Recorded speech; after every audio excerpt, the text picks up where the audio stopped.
അസ്സലാമു അലൈക്കും വറഹ്മത്തുള്ളാഹി തആല വബറകാതുഹു. വീട് ജപ്തി ചെയ്ത് പ്രിയപ്പെട്ട ഉമ്മയെ വീട്ടിൽ നിന്ന് പുറത്താക്കി.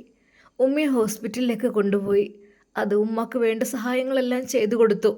ഒടുവിൽ വീടും വസ്ത്രങ്ങളും എല്ലാം അവൾ നൽകി. ശരിക്കും ഷാനൂന് അതെല്ലാം ഓർത്ത് അത്ഭുതമായിരുന്നു. റബ്ബേ, ഇത്രയും നല്ല പ്രവൃത്തികൾ ചെയ്ത പെൺകുട്ടിയാണല്ലോ ഞാൻ ചതിക്കുവാൻ വേണ്ടി നിന്നിരുന്നത്. അതെ, എന്നെ കൊന്നാലും ശരി, ഒരിക്കൽ പോലും അവളെ ഞാൻ ചതിക്കില്ല. അതിനാവില്ല. നല്ല പെൺകുട്ടിയാണ്. അങ്ങനെയുള്ള പെൺകുട്ടികളെ റബ്ബേ എവിടെ നിന്ന് കിട്ടാനാണ്? അവൻ മനസ്സിൽ വിചാരിച്ചു. എന്നാൽ ഈ സമയം ഷാനുവിൻ്റെ ഉമ്മ വിളിക്കുന്നു. മോനെ ഷാനോ. ആ, എന്തോ ഉമ്മ? ആ കുട്ടി എവിടെ മോനെ? നമ്മളോട് ഭക്ഷണമൊക്കെ ദേ ഇവിടെ ഉണ്ട്, എടുത്ത് കഴിക്കാനൊക്കെ പറഞ്ഞിട്ട് കുട്ടി ചാവിയും തന്നിട്ട് എങ്ങോട്ടാ കുട്ടി പോയത്? ഉമ്മ അതറിയില്ല. ഇനി അവർ പഠിക്കാനൊക്കെ പോകുന്നല്ലേ, വക്കീലും അല്ലേ, അതുകൊണ്ട് എന്തെങ്കിലുമൊക്കെ ഇഷ്യൂ ഉണ്ടാവും. അങ്ങനെ അതിനു വേണ്ടി പോയതായിരിക്കും. ആ, എൻ്റെ കയ്യിൽ ഈ ചാവി തന്നിട്ട് പറഞ്ഞു, ഉമ്മ നിങ്ങൾ ഇനി ഇവിടെ നിന്നോളിട്ടോ എന്നൊക്കെ പറഞ്ഞ് ഭക്ഷണ സാധനങ്ങളൊക്കെ വെച്ചതുണ്ട്, പിന്നെ പോരാത്തിന് വെക്കാനുള്ള ഫ്രിഡ്ജിലുണ്ട് എന്നൊക്കെ പറഞ്ഞിട്ടാണ് ആ കുട്ടി പോയത്. പാവം, ഇത്ര സമയമായല്ലോ മോനെ, കാണുന്നില്ലല്ലോ. എന്നാൽ ജസീറിനെ കുറിച്ച് അവളോടെല്ലാം തുറന്നു പറയണം എന്നുള്ള രീതിയിലായിരുന്നു അവൻ നിന്നിരുന്നത്. എന്നാൽ ആ രാത്രിയായിട്ടും അവളെ കാണുന്നില്ല. റിസ്വാന വക്കീലിനെ കാണുന്നില്ല. ഒരു നിമിഷം അവൻ പുറത്തേക്ക് സിറ്റ് ഔട്ടിലേക്ക് ഇറങ്ങി നിന്നു. അവൻക്ക് ആകപ്പാടെ വിഷമായി. എന്നാലും ഈ ഒരു സമയമായിട്ടും എന്താ എത്താത്തത്? രാത്രിയൊക്കെ അവർ പോകുന്നുണ്ടാവോ എന്തോ ആവോ. എന്തൊക്കെ തന്നെയാലും അതെ, അവർ വരട്ടെ എന്ന് കരുതിയിട്ട് ഞാനിവിടെ പുറത്ത് കിടന്നോളാം, ഉമ്മയും അവളും അകത്ത് കിടന്നോട്ടെ എന്നുള്ള രീതിയിൽ അവൻ പുറത്ത് തന്നെ നിൽക്കുകയായിരുന്നു. റൂമും വീടും കൊടുത്തു എന്ന് വിചാരിച്ചിട്ട് അവൻ അകത്തേക്ക് വല്ലാതെ ഒന്നും കയറിയിട്ടുണ്ടായിരുന്നില്ല. അതെ, ഉമ്മയുടെ അടുത്ത് ഇടയ്ക്കൊക്കെ ഒന്ന് പോയി വരും എന്നല്ലാതെ അവൻ കാര്യമായിട്ട് ആ ഒരു സിറ്റ് ഔട്ടിൽ തന്നെയായിരുന്നു ഇരുന്നിരുന്നത്. ഒട്ടും പ്രതീക്ഷിക്കാതെയാണ് അത് സംഭവിച്ചിട്ടുള്ളത്. കാരണം റബ്ബേ, എൻ്റെ ഉമ്മയെ രക്ഷിക്കാൻ എവിടെ നിന്നാണ് മാലാഖയെപ്പോലെ അവർ ഇറങ്ങി വന്നത് എനിക്കറിഞ്ഞില്ല. എന്നാൽ ഉമ്മ വിളിക്കുന്നു, മോനെ ഷാനു, ആ കുട്ടി ഇതുവരെ എത്തിയില്ലല്ലോ മോനെ. നമുക്ക് ഇത്രയും നല്ല വീടും ബെഡും ഒക്കെ ഒഴിഞ്ഞ് തന്നിട്ട് ആ കുട്ടിയെ കാണുന്നില്ലല്ലോ ഉമ്മ. അവരൊരു പക്ഷേ വല്ല കേസിനോ കാര്യത്തിനോ എന്തോ പോയോ മോനെ? ഈ പാതിരാത്രിയിൽ എന്തിനു പോവാനാ? അങ്ങനെയൊക്കെ ഉണ്ടാവോ മോനെ? മോൻ്റെ അടുത്ത് നമ്പർ ഉണ്ടേ ഒന്ന് വിളിച്ചു നോക്കുമോ? ഉമ്മ അങ്ങനെ വിളിക്കാനൊന്നും. അത് ശരിക്കും അവൻ ഓർത്തു. അതെ, താൻ വിളിച്ചപ്പോൾ അവൾ ശരിക്കും അതിൽ നിന്ന് ഒഴിഞ്ഞു മാറിയതാണ്. അങ്ങനെയുള്ള ഹറാമായതൊന്നും അവൾക്ക് ഇഷ്ടമല്ല. ഉമ്മ, ഞാൻ വിളിക്കുമ്പോൾ വേറെ നീ തെറ്റിദ്ധരിക്കും, അതുമ്മ ശരിയല്ല. ഉമ്മ വിളിച്ചു നോക്കുമോ? മോനെ, ആര് വിളിക്കുകയാണെങ്കിലും മോൻ്റെ നമ്പറല്ലേ കാണുക. ആ, എന്തായാലും വേണ്ടിയില്ല, നമുക്ക് കാത്തിരുന്ന് നോക്കുക. അങ്ങനെ അത് അവരുടെ ഫോണിലേക്ക് വിളിക്കുവാൻ മടിച്ച് അതാ അവൻ ആ സിറ്റ് ഔട്ടിൽ തന്നെ കസാരയിൽ ഇരിക്കുകയാണ്. ഉമ്മ അകത്തും കിടക്കുന്നുണ്ട്. റബ്ബേ, എൻ്റെ ഉമ്മ ഇന്ന് തെരുവിൽ കഴിയേണ്ട ഉമ്മയാണ്. ഉമ്മയെ ജപ്തി ചെയ്ത് വീട്ടിൽ നിന്ന് പുറത്തേക്ക് വലിച്ചിട്ട ആ സമയം അതെൻ്റെ ഉമ്മയുടെ എല്ലാം നഷ്ടപ്പെട്ടു, ഞങ്ങളുടേതെല്ലാം നഷ്ടപ്പെട്ടു. ഒന്നുമില്ലാതെ പൂജ്യത്തിൽ നിന്ന് ആണ് ഞങ്ങൾ വന്നത്. എന്നാൽ കൊണ്ടുവന്ന് നല്ലൊരു വീട്ടിലേക്കായിരുന്നു ഈ ഒരു വീട്. അതെ പഠിച്ചോനെ, ആർക്കെങ്കിലും ഇങ്ങനെ തരാൻ ധൈര്യം തോന്നോ? ശരിക്കും ആ ഉമ്മയും മോനും അതിനെക്കുറിച്ച് തന്നെ പറയുകയായിരുന്നു. എന്നാൽ സമയം എത്രയായിട്ടും റിസ്വാന വക്കീലിനെ കാണുന്നില്ല. ശരിക്കും അവരുടെ മനസ്സിൽ ഭയം തോന്നി. മോനെ, ഇനിയിപ്പോ?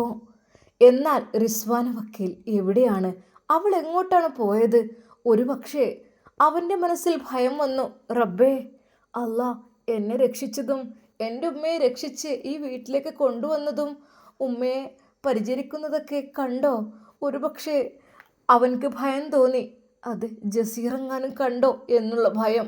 പാവം പെണ്ണാണ് റബ്ബേ, നീ ഒന്നിലും പെടുത്തല്ലേ അല്ലാ.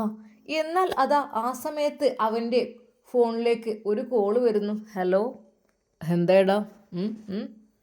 പറ, ക്യാഷിൻ്റെ കാര്യം എന്തായി അത് പറ. അത് ഞാൻ ഉമ്മ ഹോസ്പിറ്റലിലെ ഓപ്പറേഷൻ, ഇതല്ലാതെ നിനക്ക് വേറൊന്നും പറയാനില്ലേക്കുല്ലേ? എനിക്ക് നിൻ്റെ ഉമ്മയോ അല്ലെങ്കിൽ ഉമ്മയുടെ ഓപ്പറേഷനോ ഹോസ്പിറ്റലിലെ കേസല്ല അറിയേണ്ടത്. എനിക്കറിയേണ്ടത് പണമാണ്. എനിക്ക് എൻ്റെ 8 ലക്ഷം രൂപ ഇപ്പം കിട്ടണം. അല്ലാത്ത പക്ഷം ഞാൻ പറഞ്ഞ പണി ചെയ്യും. എനിക്കെൻ്റെ പെണ്ണിനെ എങ്ങനെ നഷ്ടപ്പെട്ട് കഴിഞ്ഞാലുണ്ടല്ലോ, വെച്ചേക്കില്ല, ഓർത്തോ. എന്നാൽ അത് കേട്ട് ഷാൻ നിസ്സേഹനായി നിന്നു എന്നല്ലാതെ അവനൊന്നും മിണ്ടാൻ കഴിഞ്ഞില്ല. അത് ജസീർ, വേണ്ട, ഒന്നും പറയണ്ട. എന്താ? റിസ്വാന വക്കീലിനെ എനിക്ക് കിട്ടണം. അതിന് വേണ്ടിയിട്ട് ഞാൻ എന്തു തരാനും തയ്യാറാണ്. ഇനിയും നിൻ്റെ മേലെ ഞാൻ ഓഫർ ഇടുകയാണ്. അതെ, നീ പെട്ടെന്ന് ഈ ഒരു കാര്യം സെറ്റാക്ക്. നീ നിക്കാഹിനുള്ള പരിപാടിയൊക്കെ ഒപ്പിക്ക്. അങ്ങനെയാണെങ്കിൽ നീ എനിക്ക് 5 പൈസ തരണ്ട. ഞാൻ നിനക്ക് വേണമെങ്കിൽ ഇനിയും ലക്ഷങ്ങൾ തരും. എന്താ, പറ്റുമോ? ഞാൻ ആഗ്രഹിക്കുന്ന അതാണ്. അഥവാ നീ ഇതിൽ നിന്ന് പിന്മാറുകയാണെങ്കിൽ മോനെ, പലിശ കൂടിക്കൊണ്ടേയിരിക്കും. 8, 10 ആവും, 10, 12 ആവും. അത് കണക്കും കയ്യിലും എനിക്ക് തന്നില്ലെങ്കിലുണ്ടല്ലോ, നിൻ്റെ മേൽ കേസ് കൊടുക്കും ഞാൻ. ഇത്രയ്ക്കും പണം വാങ്ങിയെന്നതിൻ്റെ പേരിൽ. ഞാൻ പറഞ്ഞല്ലോ നിനക്കുള്ള ഒരു കാര്യം, ആ കാര്യം നീ ചെയ്ത് കഴിഞ്ഞാൽ എത്ര സിമ്പിൾ ആൻഡ് ഹംബിളാണെടാ. എന്താ, ഒന്നും കൂടി ഒന്ന് ആലോചിച്ച് നോക്ക്. നീ വെറുതെ എൻ്റെ കയ്യിൽ നിന്ന് ഇങ്ങനെ രക്ഷപ്പെട്ടിട്ട് കാര്യമില്ല. ഇനി അഥവാ നീ ക്യാഷ് തന്നാൽ തന്നെ നിന്നെ പിന്നീട് ഒരു സംഗതിക്കും ഞാൻ വിളിക്കൂലട്ടോ. ഒന്നിനും 5 പൈസ പിന്നെ ചോദിച്ചു വരരുതേ, മനസ്സിലായിക്കോ. നിൻ്റെ പ്രായമുള്ള ഉമ്മ ഉണ്ടെന്നോ ഹോസ്പിറ്റലിലെന്നോ ഓപ്പറേഷനെന്നോ എന്നൊക്കെ പറഞ്ഞ് നീ ഇങ്ങനെ കടം ചോദിച്ചു വരുമല്ലോ. അപ്പോഴേ ജസീറിൻ്റെ കയ്യിൽ നിന്ന് കിട്ടില്ലെന്ന് മാത്രമല്ല, മറ്റു പലതും നിനക്ക് കിട്ടാൻ ചാൻസ് ഉണ്ട്. ശരിക്കും ജസീറിൻ്റെ വാക്കുകൾ കേട്ട് അവൻ തളർന്നു പോയി, എന്ത് പറയണമെന്നറിയാതെ. അല്ല, എന്താടാ, ജപ്തിയൊക്കെ കഴിഞ്ഞല്ലോ? അത് നന്നായി. ജപ്തി ചെയ്താൽ പോലെ തെരുവിലിറങ്ങി നടക്കണം. നിങ്ങളൊക്കെ തെരുവിൽ കിടക്കണം, അതാണ് വേണ്ടത്. എന്തായിട്ട് നിൻ്റെ തള്ളയുടെ സ്ഥിതി എന്താ? അതെ, തൻ്റെ പ്രിയപ്പെട്ട ഉമ്മയെ തള്ളയെന്ന് വിശേഷിപ്പിക്കുമ്പോൾ അവൻ്റെ മനസ്സ് വല്ലാതെ വേദനിച്ചിരുന്നു. ജസീർ, എൻ്റെ ഉമ്മയെ അങ്ങനെ പറയുന്നത് എനിക്കിഷ്ടമല്ല. ഓഹോ, പിന്നെന്താ, ഞാനെന്ത് ഉമ്മച്ചിന്ന് വിളിക്കണോ നിൻ്റെ തള്ളയെ? നിൻ്റെ പെറ്റ തള്ള പിന്നെ തള്ളയല്ലാതെ ഞാൻ എന്ത് വിളിക്കാനാടാ? അതെ, ഒരിക്കൽ പോലും ദയയില്ലാത്ത അവൻ്റെ ആ വാക്കുകൾ കേട്ട് ശരിക്കും ഷാനു ഒന്നും മിണ്ടില്ല. പറയടാ, എവിടെ തെരുവിലാണ് ഇപ്പോൾ നിങ്ങൾ കഴിയുന്നത്? പറ്റിയ ടീം. എൻ്റെ കയ്യിൽ നിന്ന് ലക്ഷങ്ങളും വാങ്ങിച്ച് തെരുവിലിറങ്ങി നടക്കേണ്ട തെണ്ടികൾ. ശരിക്കും അവൻ്റെ ആ ഒരു വാക്കുകൾ കേട്ടപ്പോൾ അവൻ വല്ലാതെ അങ്ങ് വിഷമിച്ചു പോയി. അതേ, നിങ്ങൾക്കൊക്കെ എന്തിൻ്റെ കേട്? എന്ത് കാര്യത്തിന് വേണ്ടി എൻ്റെ കയ്യിൽ നിന്ന് ക്യാഷ് വാങ്ങിയത്? എൻ്റെ ഉമ്മയുടെ ജീവൻ ഒരാഴ്ചക്കകം അത് മാറ്റിവെച്ചില്ലെങ്കിൽ, അല്ലെങ്കിൽ ഓപ്പറേഷൻ ചെയ്തില്ലെങ്കിൽ ജീവൻ അപകടത്തിലാവുമെന്ന് പറഞ്ഞപ്പോൾ ഞാൻ എൻ്റെ ഉമ്മ പോയി കഴിഞ്ഞാൽ പിന്നെ എനിക്ക് ആരാ ഉണ്ടാകുക? അതെൻ്റെ ഉമ്മയാണ് എൻ്റെ ജീവൻ. ഓ, നിൻ്റെ മോങ്ങൽ കേൾക്കാനല്ല ഞാൻ വിളിച്ചത്. തെരുവിലങ്ങോട്ട് അലഞ്ഞൂട്, കൈ നീട്ടി 2 പേർക്ക് ഇരിക്കുക. പക്ഷേ എൻ്റെ 1-2 കാര്യങ്ങളുണ്ട് കേട്ടോ, അത് നീ ചെയ്തു തന്നില്ലെങ്കിൽ എൻ്റെ സ്വഭാവം മാറും, നോക്കിക്കോ. അത് പറഞ്ഞ് അവൻ്റെ ഫോൺ കട്ട് ചെയ്തു. ഷാനു എന്ത് ചെയ്യണമെന്നറിയാതെ നിസ്സഹായ അവസ്ഥ. റബ്ബേ, ഞങ്ങൾക്ക് വീടും കിടക്കാനുള്ള സ്ഥലമൊക്കെ ഒരുക്കി തന്നിട്ടുണ്ട് റിസ്വാന വക്കീൽ. പക്ഷേ എന്താ ഞാൻ ചെയ്യുക? എനിക്കറിയുന്നില്ല. എൻ്റെ ഉമ്മാൻ്റെ കാര്യത്തിൽ ഇപ്പോൾ ഓക്കെയാണ്. പക്ഷെ കൊടുക്കാനുള്ള 8 ലക്ഷം, റബ്ബേ, അത് ഞാൻ എവിടെ നിന്ന് ഒപ്പിക്കും? എനിക്കറിയുന്നില്ല. അല്ലെങ്കിൽ അവൻ വെച്ചേക്കില്ല. ഒന്നുകിൽ റിസ്വാന വക്കീലിനെ ഞാൻ നിക്കാഹ് കഴിച്ച് അവന് കൊടുക്കണം, അല്ലാന്നുണ്ടെങ്കിൽ ക്യാഷ് കൊടുക്കണം. പടച്ചോനെ, ആവുന്നില്ലല്ല, ഞാൻ എന്താ ചെയ്യുക? എന്നാൽ ഈ സമയം പെട്ടെന്ന് വീണ്ടും അതാ കോള് വരുന്നു. റബ്ബേ, ഫോണിൻ്റെ ഈ ബെല്ലടി കേൾക്കുമ്പോഴേ പേടിയാണ്. വീണ്ടും ജസീർ കോളിംഗ്. അവൻ കൈകാലുകൾ വിറച്ചു പോയി. ഹലോ, പിന്നെ നിങ്ങൾ ഏത് തെരുവിലാണ്? ഞാനോട് വരാം. ശരിക്കും അവൻ ഞെട്ടിപ്പോയി. പറയടാ, എന്ത് നീ മിണ്ടാത്തത്? അത് ഞങ്ങൾ തെരുവിലെന്ന് വെച്ചാൽ ഏത് ഭാഗത്താ? ടൗണിൻ്റെ ഏത് ഭാഗത്താ പറ, ഞാനോട് വരാം. അല്ല, ഈ സമയത്ത് ഉമ്മ ഉറങ്ങാന്ന് വിചാരിച്ചിട്ടിപ്പോൾ എന്താ? അല്ല, ഉമ്മാക്കിനി നമ്മൾ സംസാരിക്കുമ്പോഴൊക്കെ ബുദ്ധിമുട്ടാവും. നീ അങ്ങനെ അങ്ങ് മുങ്ങല്ലേ. ഞാൻ പറഞ്ഞ 2 കാര്യങ്ങൾ നീ പെട്ടെന്ന് ചെയ്തു തന്നില്ലെങ്കിൽ ഏതെങ്കിലും ഒന്ന് നിനക്ക് തിരഞ്ഞെടുക്കാം. അത് പെട്ടെന്നാവണം, അതല്ലെങ്കിൽ എൻ്റെ സ്വഭാവം മാറും. പറയടാ, ഞാൻ അങ്ങോട്ട് വരാം നിൻ്റെ അടുത്തേക്ക്, എങ്കിലും നീയൊക്കെ പഠിക്കും. ശരിക്കും അതാ അവന് ഭയം തോന്നി. റബ്ബേ, റിസ്വാന വക്കീൽ താമസിക്കുന്ന ഈ ഒരു സ്ഥലത്തേക്ക് അവനെങ്ങാനും വഴി പറഞ്ഞു കൊടുത്താൽ അവനിവിടെ കയറി നിരങ്ങും. അതെനിക്ക് നന്നായിട്ടറിയാം. വക്കീലിനെ അവിടെ ഉറങ്ങാൻ സമാധാനം ഒന്നും ഉണ്ടാവില്ല. റബ്ബേ പഠിച്ചോനെ, അതുകൊണ്ട് എന്നെ രക്ഷിച്ചവളെ, എൻ്റെ ഉമ്മയെ രക്ഷിച്ചവളെ ഒരിക്കലും ഞാൻ ഒറ്റുകൊടുക്കില്ല. അതെനിക്ക് നന്നായിട്ടറിയാം. അത് ഞാൻ ഒരിക്കലും ചെയ്യാൻ പാടില്ല. റബ്ബേ, എന്താടാ നിനക്ക് നാവിറങ്ങിപ്പോയോ? പറയടാ, നിങ്ങൾ എവിടെയാണ്? അതെ, ജസീർ അവരെ തിരഞ്ഞു വരികയാണ്. അവൻ്റെ മനസ്സിൽ എന്തെന്നില്ലാത്ത ഒരു ഭയം. പഠിച്ചവനെ, ഞാൻ എന്ത് ചെയ്യുക? ജസീർ, ഈ സമയത്ത് നീ വരരുത് ഇങ്ങോട്ട്. എൻ്റെ ഉമ്മ ഉറക്കിലാണ്. എൻ്റെ ഉമ്മക്കതൊരു ശല്യമായി തീരും. അതെ, എൻ്റെ ഉമ്മ പാവമാണ്. ഓപ്പറേഷൻ കഴിഞ്ഞ് ശരിക്കും റെസ്റ്റ് പോലും എടുത്തിട്ടില്ല. അപ്പോഴേക്കും അവിടെ നിന്ന് വലിച്ചെറിയപ്പെട്ടതാണ്. വലിച്ചെറിഞ്ഞാൽ പോരാ, നിന്നെ നിൻ്റെ ഉമ്മ എന്തിനാണ് ഈ ലോക്കൽസിനൊക്കെ ഇങ്ങനെ? വേണ്ടാത്ത പണിയാണ് ഞാൻ എടുത്തത്. ഞാൻ എന്ത് കാര്യത്തിനാണ് നിനക്ക് ക്യാഷ് തന്നത്? നീ അത്രയ്ക്ക് എൻ്റെ മുമ്പിൽ കരഞ്ഞ് പറഞ്ഞുകൊണ്ട്, എൻ്റെ ഉമ്മയുടെ ജീവൻ രക്ഷിക്കണമെന്ന് പറഞ്ഞുകൊണ്ട്. ഇപ്പോൾ പിന്നെ എനിക്കൊന്നുമില്ലാത്ത രീതിയിലായിപ്പോയി. നിന്നെയൊക്കെ സഹായിച്ച് എന്നെ വേണം പറയാൻ. അത് പിന്നെ ഇനി അഥവാ ആ വീട് നീ തിരിച്ചെടുക്കുകയാണെങ്കിലും ഒരിക്കൽ പോലും നിനക്കതിൽ നിൽക്കാൻ കഴിയൂല. അതെ, അതും ആ സ്ഥലവും ഫുള്ള് ഞാനങ്ങ് എടുക്കും. മനസ്സിലായല്ലോ? അത് മാത്രമല്ല, നീ തരാനുള്ള ക്യാഷ് തരാൻ മറക്കണ്ട. 2 ഓപ്ഷൻ ഞാൻ പറഞ്ഞ പോലെ സ്വീകരിച്ചില്ലെങ്കിൽ ഏത് നിമിഷവും പറ, നീ എവിടെയാണ്, ഞാനങ്ങോട്ട് വരാം. അവൻ്റെ ബുള്ളറ്റിൻ്റെ ശബ്ദം കേൾക്കുന്നു. അവനതാ വരികയാണ്.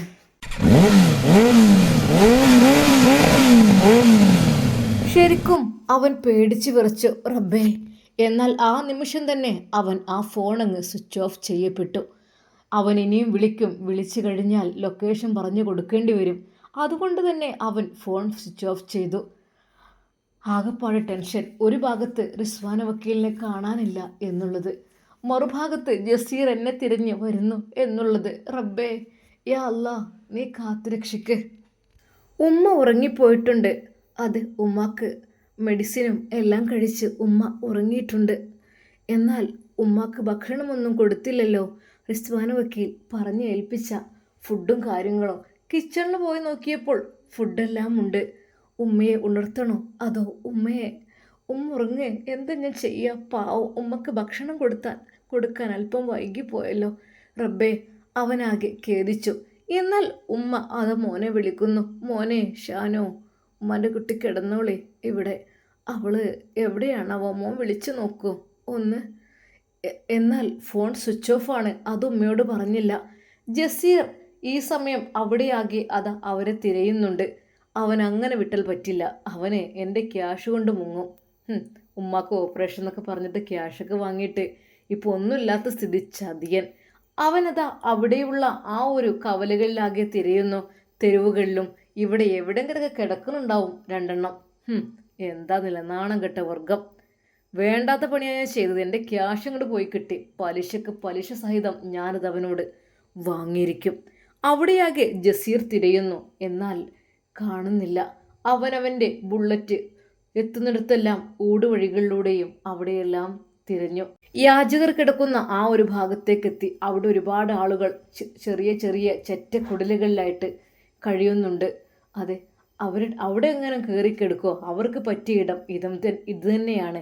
അവൻ ഓരോ ഊടുവഴികളിലൂടെയും പോയി ചെറിയ ചെറിയ വീടുകളിലൊക്കെ തട്ടി വിളിച്ചു. പക്ഷേ അവിടെയൊന്നുമില്ലായിരുന്നു. ഇവരിത് എവിടെ പോയി? എവിടെയോ ഒളിച്ചു നിൽക്കുകയാണ്. കള്ളൻ എന്നെ ഒളിച്ചു നിൽക്കുകയാണ്. അവന് ക്യാഷ് തരാനാവില്ല, വക്കീലിനെ കെട്ടിച്ചു തരാനും ആവില്ല. രണ്ടും കഴിയൂല. അങ്ങനത്തെ ശിക്ഷ ഞാൻ കൊടുത്തുണ്ട്. എന്നാൽ ഈ സമയം ജസീർ വീണ്ടും അവനെ വിളിക്കുന്നു. താങ്കൾ വിളിക്കുവാൻ ശ്രമിക്കുന്ന നമ്പർ ഇപ്പോൾ സ്വിച്ച് ഓഫ് ചെയ്യപ്പെടുകയോ പരിധിക്ക് പുറത്തോ ആയിരിക്കും. Stop it. അവൻ എവിടെ പോയി കിടക്കുക? ഫോണൊക്കെ സ്വിച്ച് ഓഫ് ആക്കിയിട്ട് മുങ്ങും. അതേ, എൻ്റെ കയ്യിൽ നിന്ന് മുങ്ങാമെന്ന് നീ കരുതണ്ട. ഉമ്മയും മോനെയും അങ്ങ് ഇല്ലാതാക്കാൻ എനിക്ക് നിമിഷങ്ങൾ മതി, അവൻ പല്ലുറുമ്പിക്കൊണ്ട് പറഞ്ഞു. എന്നാൽ നമ്മുടെ റിസ്വാന വക്കീൽ എവിടെ എന്നതിനെക്കുറിച്ച് അവന് നല്ല ഭയമുണ്ടായിരുന്നു. മോനെ, ഉമ്മാൻ്റെ കുട്ടി ഒന്ന് വിളിച്ചു നോക്ക്, മോളെ ഒന്ന്. രണ്ടും കൽപ്പിച്ച് അവൻ ഫോൺ ഓൺ ചെയ്തു. നേരെ റിസ്വാന വക്കീലിൻ്റെ ഫോണിലേക്ക് വിളിക്കുന്നു. ആദ്യം ഫോൺ ബീപ്പ് ബീപ്പ് ശബ്ദം മാത്രമായിരുന്നു. പ്രത്യേകിച്ച് ഒന്നും ഉണ്ടായിരുന്നില്ല. എന്നാൽ കുറച്ചു കഴിഞ്ഞപ്പോൾ സെയിം സംസാരം തന്നെയാണ് വന്നത്. താങ്കൾ വിളിക്കുവാൻ ശ്രമിക്കുന്ന നമ്പർ ഇപ്പോൾ സ്വിച്ച് ഓഫ് ചെയ്യപ്പെട്ടിരിക്കുന്നു. ഒരു നിമിഷം അവന് ഭയം തോന്നി. എൻ്റെ റബ്ബേ, അല്ലാ പടച്ചോനെ, ജസീറെങ്ങാനും തട്ടിക്കൊണ്ടുപോയോ റബ്ബേ? ഒന്നിനും മടിക്കാത്തതാണ് അല്ലാ. അവൻ പടച്ച റബ്ബിനോട് മനമുരുകി പ്രാർത്ഥിച്ചു. അല്ലാഹുവേ, ഒന്നും സംഭവിക്കല്ലേ അല്ലാ. പടച്ചോനെ, പാവം പെൺകുട്ടിയാണ്, ഞങ്ങൾക്ക് വേണ്ടി എല്ലാം സമർപ്പിച്ചതാണ്. എവിടെ പോയി ആവോ? ഫോൺ സ്വിച്ച് ഓഫാണ്. അവർക്ക് സമാധാനമുണ്ടായിരുന്നില്ല. റിസ്വാന വക്കീൽ എവിടെ പോയി? എന്നാൽ കുറച്ചു കഴിഞ്ഞപ്പോഴതാ അവൻ്റെ ഫോണിലേക്ക് ഒരു കോൾ വരുന്നു. അതെ, വേറൊരു നമ്പറിൽ നിന്നാണ് വരുന്നത്. ഒരു നിമിഷം അവൻ ആ ഫോൺ എടുത്തപ്പോൾ മറുതലക്കിൽ റിസ്വാന വക്കീലിൻ്റെ ശബ്ദം. ഹലോ ഷാനോ, ഉമ്മ ഉറങ്ങിയോ? ഉമ്മ കിടന്നോ? ഇല്ല. അല്ല വക്കീലേ, നിങ്ങള് അതൊക്കെ ഞാൻ പറയാം. ഉമ്മ ഭക്ഷണം കഴിച്ചോ? ഫുഡും കാര്യങ്ങളെല്ലാം അവിടെ സെറ്റ് ആയിരുന്നല്ലോ. ഭക്ഷണം കഴിച്ചോ? മെഡിസിൻ കഴിച്ചോ? എന്തൊന്നും പറയാത്തത്? ഉമ്മാക്ക് മെഡിസിനും ഫുഡൊക്കെ എടുത്തു കൊടുക്കട്ടോ. ഞാൻ ഉമ്മാക്ക് എടുത്തു കൊടുത്തു. പിന്നെ എന്നെ തിരയണ്ട കേട്ടോ. ഞാൻ കാര്യങ്ങളൊക്കെ പിന്നെ പറയാം. നിങ്ങൾ നല്ല രീതിയിൽ ഉറങ്ങിക്കോളും രണ്ടുപേരും കേട്ടോ. ഓക്കെ, എന്ന് ശരി. റിസ്വാൻ വക്കീലിൻ്റെ ശബ്ദം കേട്ടപ്പോഴാണ് ഷാനുവിന് സമാധാനമായത്. എങ്കിലും ഷാനു വിചാരിച്ചു, എവിടെയായിരിക്കും റിസ്വാൻ വക്കീൽ നിൽക്കുന്നത്? എങ്ങോട്ടായിരിക്കും റിസ്വാൻ വക്കീൽ പോയത്? എനിക്ക് കുറച്ച് കാര്യങ്ങൾ തുറന്നു പറയാനുണ്ടായിരുന്നു അവരോട്. അതെല്ലാം തുറന്നു പറഞ്ഞാൽ മാത്രം എനിക്ക് സമാധാനമുള്ളൂ. പക്ഷേ അതിനു മുമ്പേ അവർ ഞങ്ങളുടെ അടുത്ത് നിന്ന് പോയിട്ടുണ്ട്. റിസ്വാൻ വക്കീൽ ഗൾഫിലേക്കെങ്ങാനും പറന്നോ എന്നൊക്കെ ഓരോ ചിന്തകൾ അവൻ്റെ മനസ്സിലേക്ക് ഉയർന്നു വന്നു. റിസ്വാൻ വക്കീൽ എവിടെയായിരിക്കും? എങ്ങോട്ടായിരിക്കും പോവുക? ഒരു പക്ഷേ ആ ഉമ്മയും മകനും സുഖമായി അവിടെ നിന്നോട്ടെ എന്ന് കരുതിയിട്ട് അവർ മാറിക്കൊടുത്തോ? എന്തൊക്കെയായാലും നമുക്ക് നാളെ കാണാം. ഉമ്മയുടെയും ഉപ്പയുടെയും അരികിലേക്ക് പോകുവാൻ വേണ്ടി കാത്തിരിക്കുകയാണ് റിസ്വാൻ വക്കീൽ. എന്തൊക്കെ തന്നെയാലും ഇൻഷാ അല്ലാഹ് നമുക്കിതിൻ്റെ ബാക്കി ഭാഗം നാളെ കാണട്ടോ. എൻ്റെ പ്രിയപ്പെട്ട കൂട്ടുകാരെ, നാളത്തെ ദിവസത്തിനൊരു പ്രത്യേകത ഉണ്ട്. എന്താ എൻ്റെ പ്രിയപ്പെട്ട കൂട്ടുകാർക്ക് അറിയോ? അറിയായിരിക്കും അല്ലേ? അറിയാത്തവരൊന്നുമില്ലല്ലോ. നാളെ റമദാൻ 3 നമ്മുടെ മുത്ത് ഹബീബ് സല്ലല്ലാഹു അലൈഹി വസല്ലമയുടെ കരളിൻ്റെ കഷ്ണമായ ഫാത്തിമ ബീവിയുടെ വഫാത്ത് ദിനമാണ് അല്ലേ? ഫാത്തിമ ബീവിയുടെ ഓരോ കാര്യങ്ങൾ ഇങ്ങനെ കേൾക്കുമ്പോൾ നമുക്ക് കരച്ചിൽ വരും. ഫാത്തിമ ബീവിയോട് നമ്മുടെ മുത്ത് ഹബീബ് സല്ലല്ലാഹു അലൈഹി വസല്ലം പറഞ്ഞതാണ്, മോളെ ഫാത്തിമ, ദുനിയാവിൽ എൻ്റെ കുട്ടിക്ക് ഒരുപാട് കഷ്ടപ്പാടും കാര്യങ്ങളൊക്കെ ഉണ്ടാകും. അതിലൊക്കെ എൻ്റെ മോൾ ക്ഷമിക്കണം. അതെ, ദാരിദ്ര്യം ഉണ്ടാകും, അതിലൊക്കെ ക്ഷമിക്കണം. നാളെ സ്വർഗത്തിലെ എല്ലാവരുടെയും രാജകുമാരി ആവേണ്ടതാണ് മോളെ ഫാത്തിമ നീയെ. അതുകൊണ്ട് തന്നെ എൻ്റെ മോൾ എല്ലാ വിഷമഘട്ടത്തിനും ക്ഷമിക്കണം. മോളെ ഫാത്തിമ, ഞാൻ ഒരു കാര്യം കൂടി പറയട്ടെ. അതെ, നിനക്ക് കിട്ടാവുന്നതിൽ വെച്ച് ഏറ്റവും നല്ല ഭർത്താവിനെയാണ് എൻ്റെ പ്രിയപ്പെട്ട പൊന്നുമോൾക്ക് ഉപ്പ കെട്ടിച്ചു തന്നത്. അത് അലിയെ പാവമാണ്, ദരിദ്രനാണ്. പക്ഷേ എങ്കിലും അലിയിൻ്റെ പ്രത്യേകതകളും ഏറെയാണ്. അതുകൊണ്ട് എൻ്റെ മോൾ സങ്കടമില്ലാതെ വിഷമമില്ലാതെ അലിയുടെ കൂടെ ജീവിക്കണം. അതെ, മുത്ത് ഹബീബ് സല്ലല്ലാഹു അലൈഹി വസല്ലമയുടെ വാക്കുകൾ. എന്നാൽ പിതാവ് വഫാത്തായതിനു ശേഷം തന്നെ ഫാത്തിമ ബീവിക്ക് ഭയങ്കരമായിട്ട് ഒരു വിഷമമായിരുന്നു ഈ ദുനിയാവിൽ ജീവിക്കുന്നതിനെ കുറിച്ച് അല്ലേ? അന്ന് മുത്ത് ഹബീബ് സല്ലല്ലാഹു അലൈഹി വസല്ലം ഫാത്തിമ ബീവിയോട് ഒരു കാര്യം പറഞ്ഞിരുന്നു. മരണാനന്ത ആ ശയ്യയിൽ കിടന്ന്, മോളെ ഫാത്തിമ, അതെ, എൻ്റെ അരികിലേക്ക് ഏറ്റവും കൂടുതൽ ആദ്യം വരുന്നത് എൻ്റെ മോളായിരിക്കും. ഒരു കാര്യം പറഞ്ഞപ്പോൾ ബീവി പൊട്ടിക്കരഞ്ഞു, മറ്റൊരു കാര്യം പറഞ്ഞപ്പോൾ പൊട്ടിച്ചിരിച്ചു എന്നാണ് അറിയാൻ കഴിഞ്ഞത്. അതായത് തൻ്റെ പിതാവിൻ്റെ അരികിലേക്ക് എനിക്ക് പെട്ടെന്ന് പോകാലോ എന്നുള്ള ഒരു സന്തോഷം. എന്നാൽ വളരെയധികം ചെറുപ്പമായിരുന്ന ഫാത്തിമ ബീവി അവരും ഹബീബ് സല്ലല്ലാഹു അലൈഹി വസല്ലം പിരിഞ്ഞ് പോയപ്പോൾ തന്നെ 6 മാസമായപ്പോഴേക്കും അവരും വഫാത്താവുകയാണ്. വളരെ ചെറുപ്പമായ. അന്നത്തെ പ്രത്യേകത എന്താ അറിയില്ലേ? അന്ന് രാവിലെ തന്നെ അലി റളിയല്ലാഹു വരുമ്പോഴേക്കും ഹസനെയും ഹുസൈനെയൊക്കെ കുളിപ്പിച്ച് വൃത്തിയാക്കി പുതിയ വസ്ത്രക്കെട്ട് നിർത്തിക്കണ്. എന്നാൽ അലി റളിയല്ലാഹു അൻഹു വന്ന സമയത്ത് ചോദിച്ചു, അല്ലയോ ഫാത്തിമ, ഇന്നിപ്പം എത്ര ധൃതിയിൽ? അലി റളിയല്ലാഹു അൻഹു വീട്ടിലേക്ക് കടന്നു വന്നിട്ട് പോലും മുഖത്തേക്ക് നോക്കുകയോ പുഞ്ചിരിക്കൊന്നും ചെയ്യാതെ മക്കളെ കുളിപ്പിക്കുന്ന തിരക്കിലും മക്കൾക്ക് ഡ്രസ്സ് മാറ്റി കൊടുക്കുന്ന തിരക്കിലൊക്കെയാണ്. എന്താ എൻ്റെ ഫാത്തിമ ഇന്ന് ഇത്രമാത്രം ധൃതി? അതെ, എനിക്ക് ഒരിടത്തേക്ക് പോകാനുണ്ട്. എങ്ങോട്ടാ ഫാത്തിമ? എന്നെയും മക്കളെയൊക്കെ ഇട്ടിട്ടാണോ നീ പോകുന്നത്? ഒറ്റക്കാണോ നീ പോകുന്നത്? അലി റളിയല്ലാഹു അൻഹു ചിരിച്ചുകൊണ്ട് പറഞ്ഞു, കാരണം തമാശ രൂപയിൽ. എന്നാൽ അലി റളിയല്ലാഹു അൻഹുവിനോട് പറഞ്ഞ ആ വാക്ക്, അതെ, ഞാൻ എൻ്റെ ഉപ്പയുടെ അരികിലേക്ക് പോവുകയാണ്. അത് കേട്ട അലി റളിയല്ലാഹു അനു എത്രമാത്രം സങ്കടപ്പെട്ടിട്ടുണ്ടാവും. അതെ, പിഞ്ചുമക്കളെയും എന്നെ ഉപേക്ഷിച്ച് ഫാത്തിമ ബീവി പോവുകയാണ്. ഹൃദയം പൊട്ടി തകർന്ന പോലെയായിരുന്നു അലി റളിയല്ലാഹു അൻഹുവിൻ്റേത്. മരണത്തെ പുഞ്ചിരിയോടെ വരവേറ്റ മഹദി തൻ്റെ പിതാവ് നബി സല്ലല്ലാഹു അലൈഹി വസല്ലമയെ കാണുവാനുള്ള തീവ്രമായ ആഗ്രഹത്തോടെ ഏറ്റവും ശുദ്ധിയായി പുതിയ വസ്ത്രങ്ങൾ അണിഞ്ഞ് അവർ യാത്രയായി. ലജ്ജയും വിനയവും ജീവിതത്തിലും മരണത്തിലും ഒരുപോലെ കാത്തു സൂക്ഷിച്ച ആ തണൽ ഇന്നും നമുക്ക് വലിയ പാഠം തന്നെയാണ്. അല്ലാഹു സുബ്ഹാനഹു വ തആല അവരുടെ കൂടെ നമ്മയും സ്വർഗത്തിൽ ഒരുമിച്ച് കൂട്ടി അനുഗ്രഹിക്കട്ടെ. ആമീൻ യാ റബ്ബൽ ആലമീൻ. അസ്സലാമു അലൈക്കും വറഹ്മത്തുള്ളാഹി തആല വബറകാതുഹു.